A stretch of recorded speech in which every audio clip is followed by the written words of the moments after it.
The warden's own wife smuggled the saws that cut these men out of jail. Kate Soffel ran the household of an Allegheny County jail warden in 1902.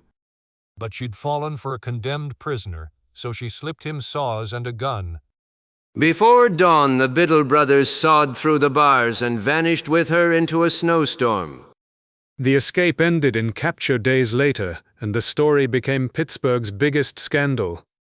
And the warden's runaway wife, she changed her name and quietly spent her last years as a dressmaker. Half of an entire island joined the same club just to stop paying taxes.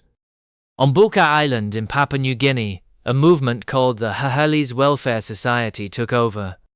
By 1975, it had signed up about 12,500 people, half the island's population. Their big idea? Refuse the colonial head tax and pool everything into their own self-help society. Officials dismissed them as a cargo cult, but it was really a homegrown movement for independence.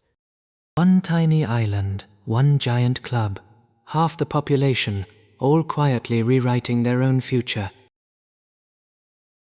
A British MP called the secret ballot positively un-English. The year was 1872, and Britain was about to let people vote in private for the very first time. To Edward Wells, a freshly elected conservative, hiding your vote felt cowardly and downright foreign. Real Englishmen, the argument went, should shout their choice out loud for all to see. He lost that fight. The Ballot Act passed anyway, and the secret vote we all use today was born. The man who wrote the official meaning of Confucius's classics was Confucius's own descendant. His name was Kong Ying Da, and he lived over 1,400 years ago. He was said to be a 32nd generation descendant of Confucius himself. His masterwork became the standard every scholar had to study to pass the imperial exams. So the descendant of Confucius literally defined what Confucius was supposed to mean. The guy who wrote Faust also ran a royal castle rebuild. In 1774, a fire tore through the Duke's palace in Weimar, leaving only the walls. Years later, the young Duke handed the rebuild to his brilliant friend.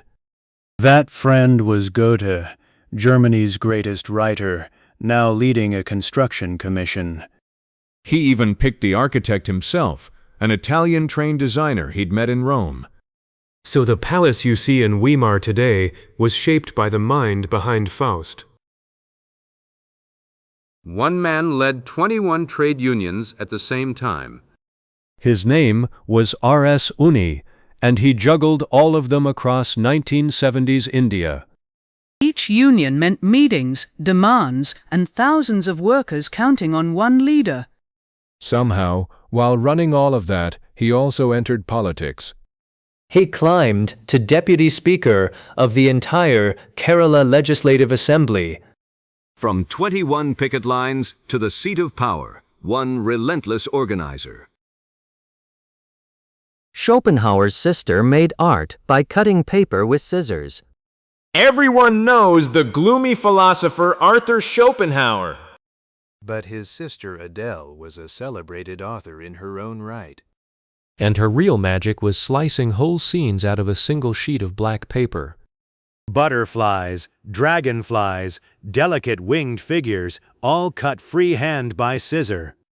She even cut her own self-portrait from paper, a family of thinkers and of quiet genius.